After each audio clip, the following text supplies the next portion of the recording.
Okay, ultimately, in the end, does it matter if I believe any of this crap or not? Because I feel like we've talked about more of it being BS than it being true. Okay. So if I just ignore all of this, will I be okay?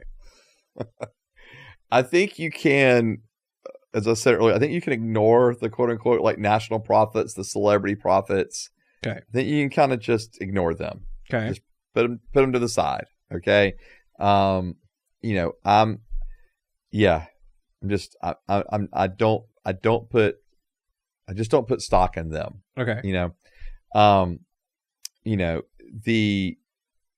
the other hand, I have received prophetic words that have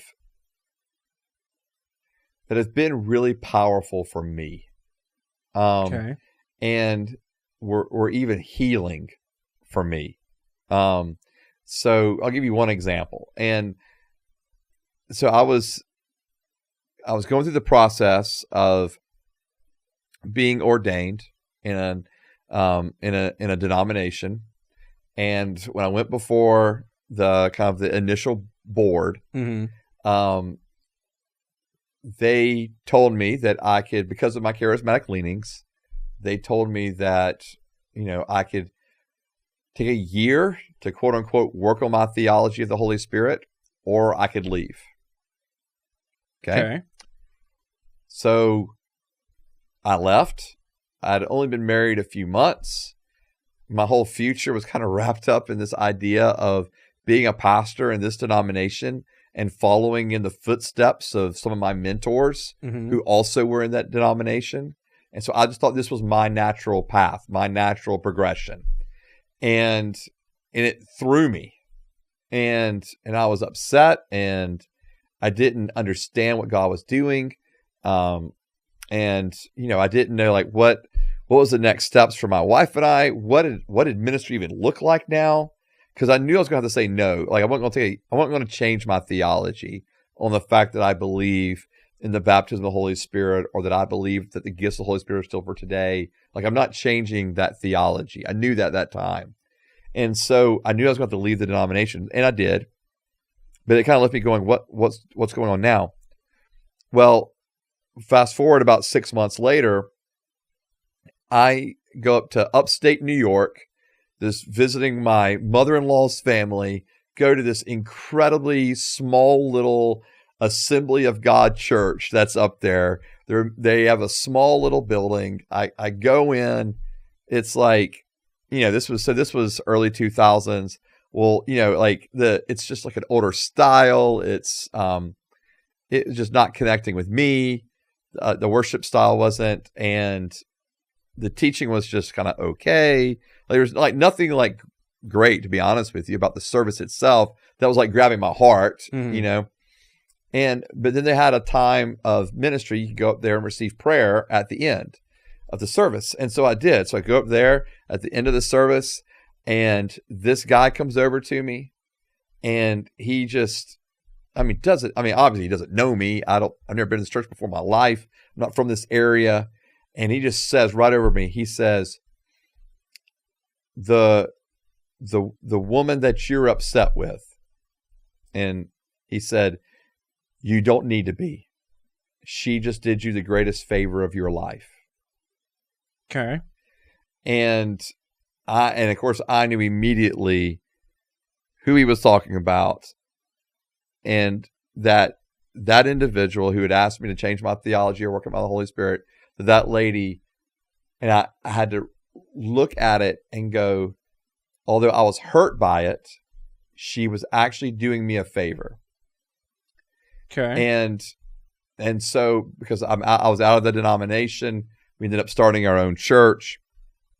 But I was able to really forgive her in that moment. Like I didn't even, I realized I was upset, but like kind of breaking in, like literally like, oh my gosh, I got to forgive her. And man, the Holy Spirit, I did. And the Holy Spirit came on me like crazy. They pretty much had to drag me out of that church that day after service. And it was incredibly healing. And so I think when there's prophetic words like that can bring healing to you, it can really be, again, healing, life transforming. And so, we're told in 1 Thessalonians 5 to do not despise prophecy. Okay. I think we need to hold to that. Whoops. I think we do not, we cannot despise prophecy. But I also have no problem calling out all the mess that has been labeled as prophecy that's just not. So I can despise that stuff. Man, that's not prophecy. It's so carnal. There's so much of it that's just so carnal. Mm-hmm. But man, I'm telling you, when you get one of those prophetic words that's just right on, and like for me, I'll just give one more example and I'll be done. But for me, I had a dream, and in my dream, this individual that I had not talked to in years, got a divorce. And have I shared this before? I don't know if I've shared this before, but anyway, it got a divorce in the dream. They got a divorce from their husband, and then afterwards, like it was like in the dream, I got to see like all the horrible repercussions from it, consequences of it. Mm-hmm. Okay, and so I called that person the next day, and I said, "Hey, can I get together with you?" They weren't even living in the same city. Like it was going to require me to like drive a few hours to get to them. And I was like, "Hey, can I meet you somewhere? Like we need to talk." And they were like, "Well, actually, I'm going on this trip. We can't talk." I said, "All right, well, whatever you do, don't make any decisions until you and I talk. Don't make any big life decisions." Mm-hmm. This person was not even a believer. And they said, but they knew I was in ministry and all that kind of stuff. And they said, "Joe, what did God tell you?" Mm-hmm. And so I told them, and they immediately started crying and said, "My husband and I just talked about divorce for the first time last night." And I said, "Well, whatever you do, don't do anything until you and I have a chance to talk." We got together, we talked through it, talking with her, talking with him. And anyway, 15 years later or whatever it's been, they're married, kids, doing awesome. Mm. And I'm just like that kind of stuff that God can intervene in and transform lives and keep people in a direction that's following the Lord. I think that stuff can be really powerful, really powerful.